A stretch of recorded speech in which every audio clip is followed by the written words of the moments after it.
are familiar faces, worn out places, worn out faces, bright and early for the daily races, going nowhere, going nowhere, and their tears are filling up their glasses, no expression, no expression. Si Harong ni po nailing mina, naggigilo-gilo na po. Pagaspas po kang duros, si pagaspas man po kang alon. Tapos kang nakalipat po kami, si Papa po, mabalik po data. Nalingawan po itong ilaw tapos itong gas.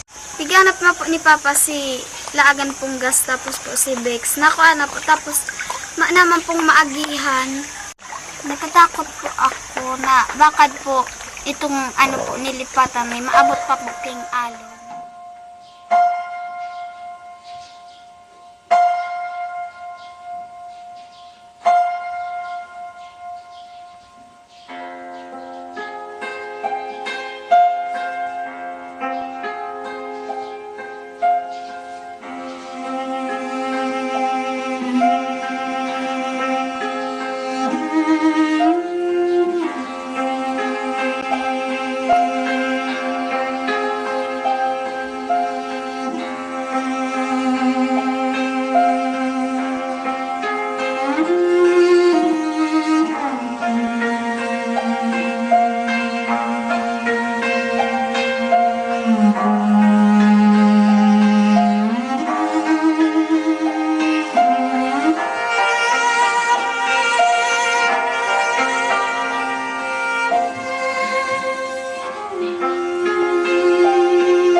Natakot po ko makusugo na po si Bagyo. Kaya sinabihan na po kami ni Papa magdumana na po sa daycare. Tama, na route na po si Arumi. Garaba na. Kaya itimo na po kami nagto. People run in circles, it's a very, very mad world. Mad world. Children waiting for the day they feel good. Happy birthday, happy birthday. Made to feel the way that every child should. Sit and listen, sit and listen. Went to school and I was very nervous. No one knew me, no one knew me. Hello teacher, tell me what's my lesson. Look right through me, look right through me. And I find it kinda funny, I find it kinda sad. The dreams in which I'm dying are the best I've ever had. I find it hard to tell you, I find it hard to take. When people run in circles, it's a very, very mad world. Mad world. Mad world. Mad world.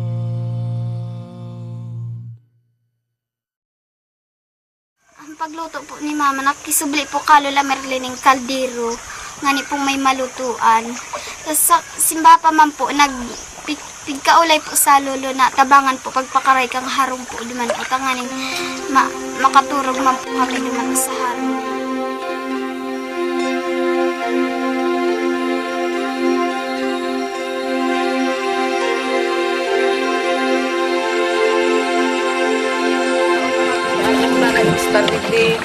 pagbagyo ka ito sa nanahiling ko na grabe ang nagkapubya akong marita si Alon. Darakulao na maray talaga.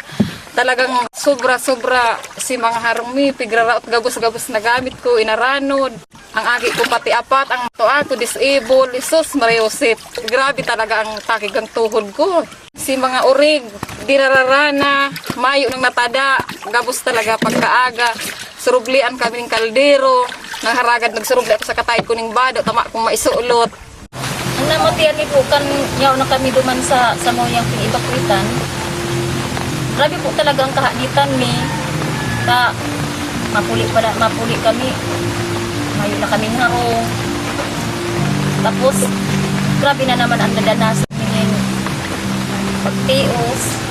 Sa nakaagi po, sa nagbagyo po nga ni, kadakon man kan kaperwis yung mga kabuhayan ni man. Nabangan mi pa po nga ni ming sa muyang katait, sa muyang pamangkin. Nasaradit pa man po si mga aki. Gusto mo man po sinda na maka-salbar man, na matabangan mi man na makuamid dyan sa inda. Ay hindi po nga sa kuyang aki na ini, nagdadalagan kami pasiring duman, bakit man kaming padiretso dyan sa kuyan, diretso sa tinampo. Nag-aapon kami pasiring sa Umakanduros. Dahil haros talaga din kami makaabantikan si Duros. Tapos sa kuya nin aki pa si pagpuli digdi na napako si Bitis. Nagbabaragol na nga ni dahil yung Bitis na yan. Ginibuhan ko na lang po siya ng video.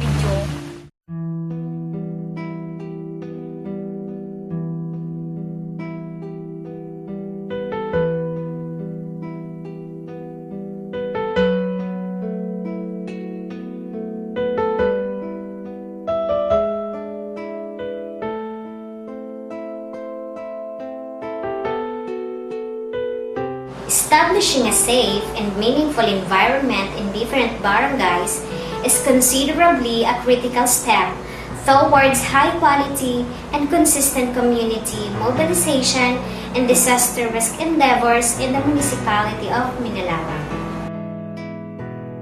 Because of the tragedy, there is a great need not just to strengthen awareness and understanding of the community on disaster risk reduction endeavors, but walking the talk in a very strategic way, the systematic and programmatic approaches of emergency preparedness, response, and recovery program in the 25 barangays of Minalabang. That would be the real and indispensable example of bayanihan system in the community during disasters or any emergencies. Ginawa man po kirares sa muya, naan sa muyang katarait, sa oras po ning kagipitan, kami makatabang manggiraray. Binalikan mi giraray sinda, nagtabang kami na makaduman man sa muyang dinumanan. Nabakusan na pong sa diri mang iisipon mi talaga, kahit puhan mong makatabang manggiraray sa muyang mga kapwa. In Camarines Sur alone, it is estimated that approximately 331,000 people have been made homeless. Children's access to education, one of the most reliable means of restarting routines towards psychosocial recovery, has been tremendously affected by the damage to most of the daycare centers and public schools wrought by the typhoon. 50% or 518 of the 1,036 schools were destroyed.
nagulay kami ni Micah kung syempre dakula ang barangay mi.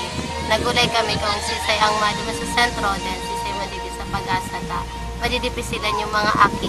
Igwa naman sindang nanunood na, dahil ninda nanunood sa eskwelahan. Ang mga pagsakit ko, naribayan ng kaugmahan. Kasi hindi, namot na sa akong garonin ako tugang. Ang mga masakit na ilagyan ko, nalampasan ko dahil sa hinda. Ilang andurog volunteer, pagiling sa muya ka mga gurang sa ka mga aki, pero nagiging role model na kami sa inyo. Gusto kong maipahiling sa mga magurang ng aki importante nagtataong ng kaugmahan sa sarong tao.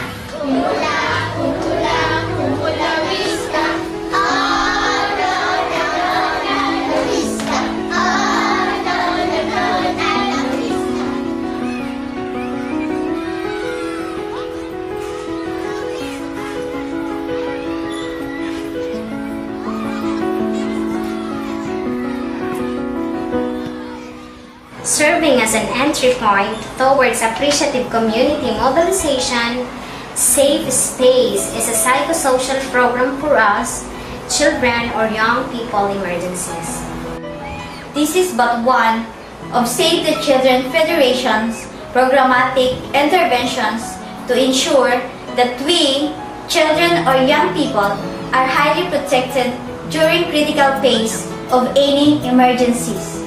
It is considered that the introduction of Safe Space Session Program in the municipality of Minalaba is a special activity designed to provide extensive support to communities affected by any natural calamities through physical safety, psychosocial activity, and other educational assistance to us, children or young people. Ang mga akin na di-develop ang pagka-creativity, ang kanyang mga pwede pala sila makagibuning sarong bagay na masasabi nila hali sa inda o na-express nila si Piti.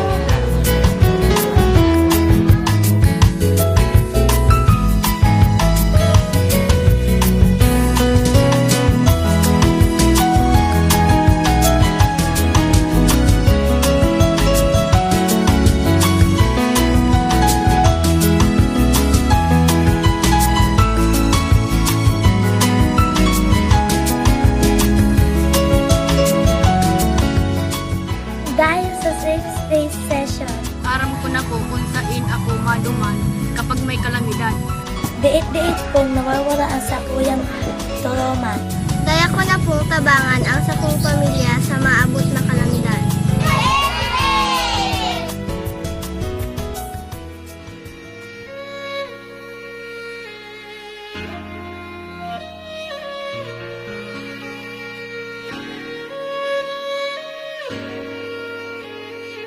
Aside from various games and other usual recreational activities incorporated in Safe Space, integration of craft is a big opportunity for us, children or young people, to further express our experiences in a more positive, empowering, and lively environment.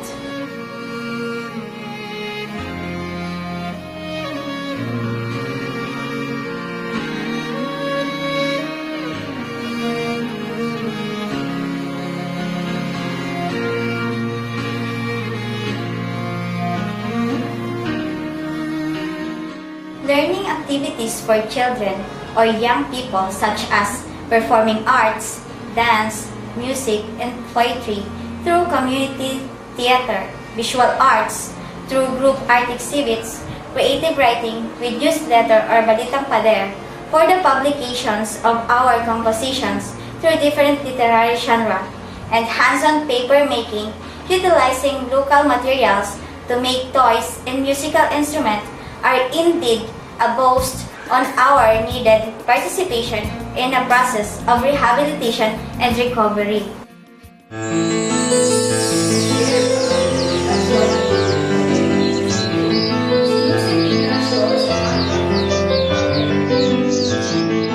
The idea of coming up a part to training or workshop for a Safe Space Session is but part of the evolution to further maximizes their available resources for Anduro to ensure that aside from recovering psychosocially, our access to safer and protected communities are highly improved.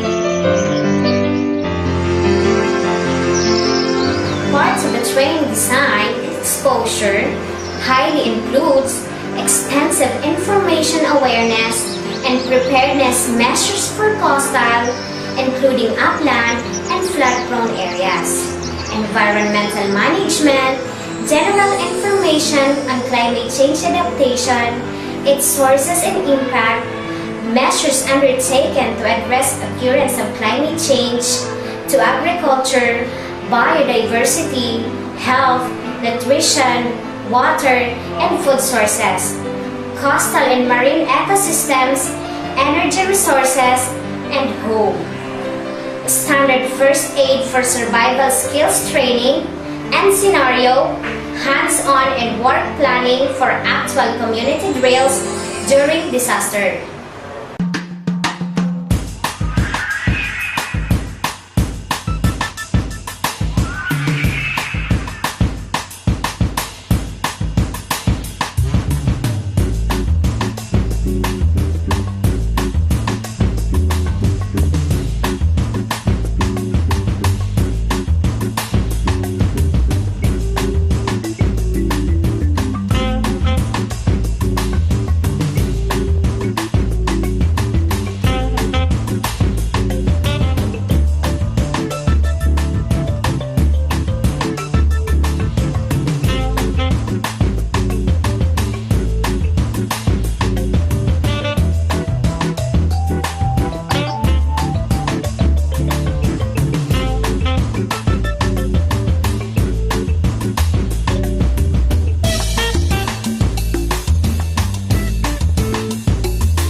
Sa parte ng barangay official, medyo nakahanap kami itong mga ano talaga ang problema kan barangay, anong problema kan mga kakian, problema kan mga kamangurangan, halos magapigan na talagang itong magkasararo. Naugma po siya maglaog din sa Sabado, nagkanood siya mag-drawing. Dati masusupugon itong lalaki kung lalaki. Tapos itong babae kung Naugma ako, nakabali ako sa Save the Children. Enjoyan po, tsaka kadakol po kaming ginibo ma-drawing, ma-games. Itong primerong alawang maralawan sila. Garo excited dun sindang maray. Dakulaon na bagay na tabang sa makan. Save the Children. Nakulang tabang ta. Maski dahil pa sila nagkaka-eskwela, nakakanood na. At least, maski nga sa kanta, nakakanood na silang kanta. Talagang naunang suportan. At least pag nag-eskwela na sila, tataunan. Sa preschool teacher po, ito ay 3, 4, 5.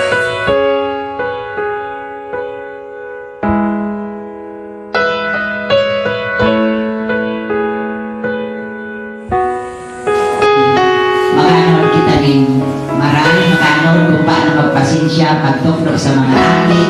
Yung mga modeli ko, knowledge, everything, yun ang dadalhin ko at ipapasalubong sa aking mga anak doon sa aking center.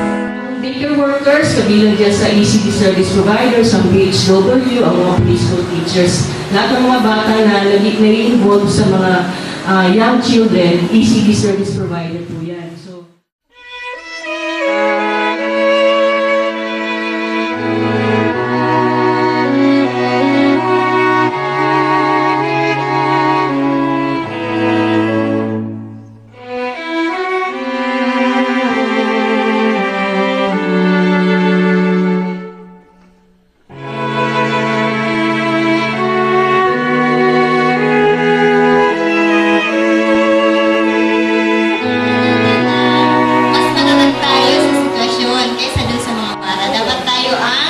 maging matatag para ang mga bata magkaroon ng peace of mind. Urugbangan man na maray sa mga aki, tapos sa mga parents man, Grabe man ang cooperation na ginibo sa MUYA, as well as po itong mga barangay official. Habang nagpaparade kami, siyempre ang reaction ng mga tao, digdi, ay, ano yan, ganyan. Ay, mas maray man na, digdi man inano ang celebration na yun. Kumbaga sa gabos na mga ato, nag-enjoy naman. Yan ang sa reaction ng mga tao. The first time po, minalabak, nangyari ang araw kayo. Aside from child-led participatory processes, establishing child-focused agenda and services through appreciative community mobilization, another key strategy towards attaining Bicol Emergency Education Project goal is participatory structural rehabilitation.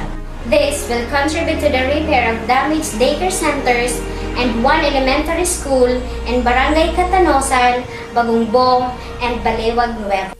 Dahil kung mangyayari na araw kanyang kamugtakan ng mapapakarayan sa moyang pig-i-eskwila kan mga aki. Kaya, dahil kung malilingaw-lingawan ang suportang pigtaw nila sa moya. Siguro hindi sa barangay, pagka minamalang na makatabang kami sa inda, lalo na yung mga barangay official, mag-focus kami na makatabang hindi sa mga aking init. Kabalingaya ka mo duman sa, 215 rehab kang save. So, ugmahon man na maray ang mga daycare ko, pag meeting ko, pigpasabot ko sa inda, nasiring ka ini ang nangyari. Pigposting kita duman sa SB, na tigahagadan akong proposal, submit ako ng proposal, tas na naging priority ang Bagungbong, pigpaliwanag kung siring ka iyan, di urugmahon man sinda.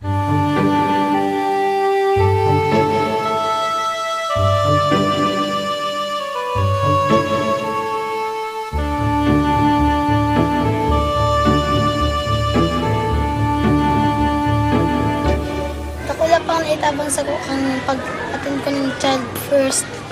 Saro po ang paunang lunas o kaya po first aid, yun po mga violence po against the children, tsaka po mga rights and responsibilities. Katungkol po naman sa mga bagyo, talalo na po sa lugar permi pong inaagyan yung bagyo. Kaya po na i-react ko man po to sa iba pa pong taga duman sa mo. Proud po ako, tadaw po, saro lang akong aki, kaya ko na pong magtabang sa muyang komunidad, lalong-lalo na po pag may bagay. Nagkaigo po ako ng chance na makaparticipate duman sa Child First Seminar. Bago sa nang si Mang Aki ang gulpi ang nanodan, kundi pati man po ako. First time ko talagang madungog itong rights of the children, rights of the child.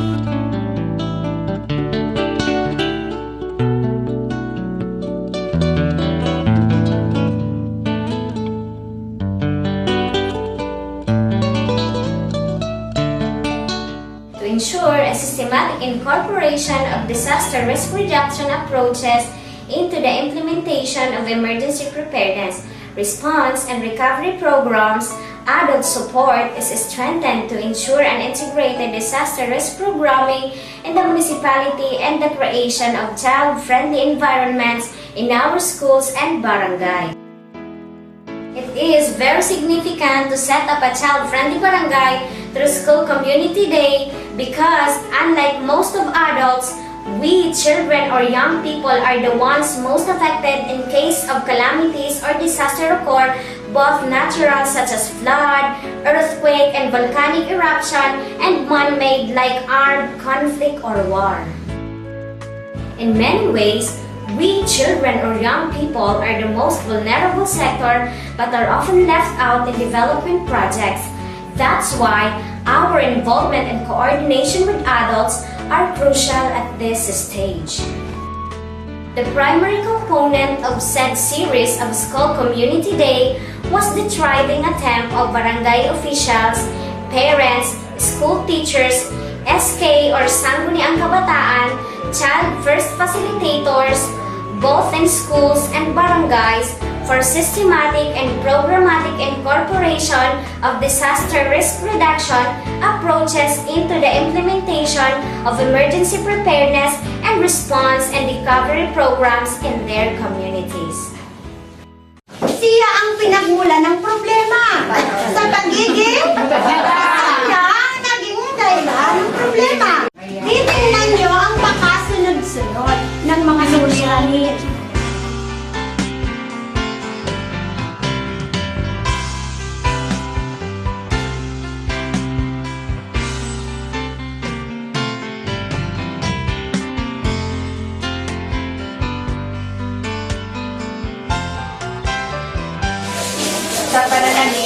Bigyan natin siya ng malinis at magandang panangalit. Dahil hindi pa siya kapaluhan natin kung yan, napagod. Tapos sa sa kapatid niya o sa kapwa niya bata, lalo na natin, kitain mo na anak, dapat ano tayo sa kanya? Kumbaga, at bibigyan pa natin ng premyo kung pwede.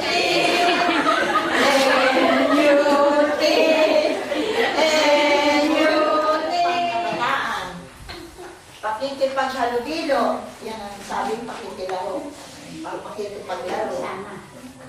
Pagboto, pagdalo sa kasiyahan, paglahok sa mga talakayan, pag-attend ng best meeting session.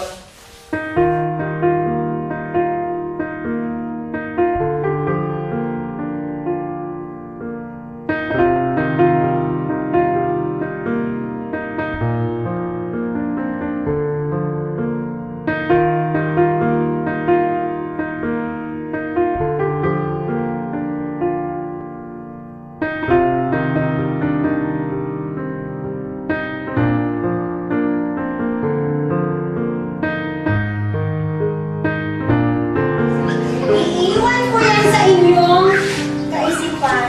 Isipin yung mabuti. Kung ano ang nangyari sa batang yan. Kung ang naging epekto.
Scheduling kang practice, tapos may mga committee man kami PDO.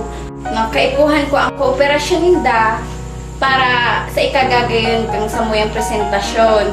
Kung dahil sa mga GCW, sa pagko-coordinar sa kuya, naging maray sa pag-practice ni, maski sabi yung tapang naaabutan kaming banggi, basta yaon ang kooperasyon, madali pala matapos ang araw katong activity. Dara ko man sana sinda sa maray kong pakiulay na dapat magtabang man talaga sinda. Naging magayon man si participation kasi sa mong cluster ta nagka-buro ko man sinda tapos nagtarabangan man sinda gabos. For the very first time, the celebration of Children's Week in the municipality of Minalaba was conducted into one big affair rather than by per-barangay activity.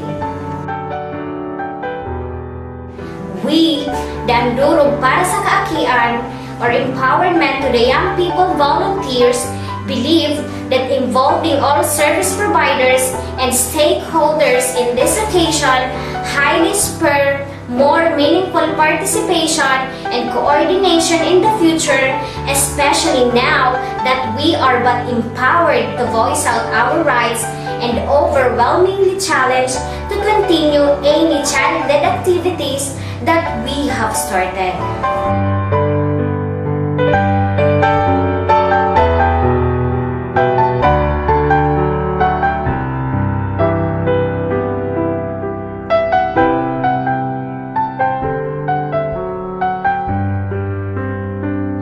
Ini pong picture na niyo, ining retratong ini, nagpapailing po kang inot na problema igdi sa satuyang barangay. Inot na inot po nagkakigwang ba dahil po sa mga basurang nahiling po nindo. Ang hirap ka sa tuyang buhay, mahiling ka digdi sa litratong iniyo, ang lubak-lubak na tinapo asin sa gilid ka iniyo, ang puros basura asin masukal na damuhan. Pagkatapos kang 20 taon, magkakaigwa na ang minalabak ning sa diri niyang hospital kung saan duman nagdadalahon ang mga taong nangangaipon na ning agada na serbisyong medikal. Ang mga eskwela sa kada barangay kang minalabak magiging kompleto na sa idang pasilidad. Arog kang mga libro asin, mga bagong teknolohiya, arog kang computer. After 20 years, magiging magayon na ang transportasyon kang minalabak asin magiging mas madali asin maayos ang pagduman kang mga tao sa lugar na sa indang panunumana.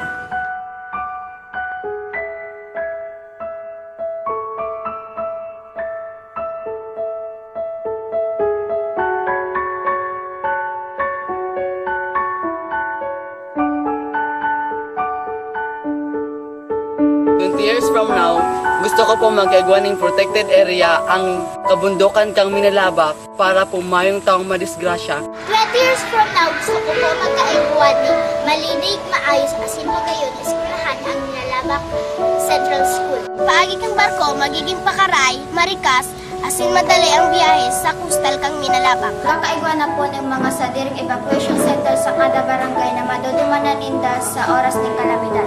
Sa gabos, kinakaipuhang maging handa para maiwasan ang dakulang disgrasya. Maging handa sa anumang maabot na kalamidad para zero casualty.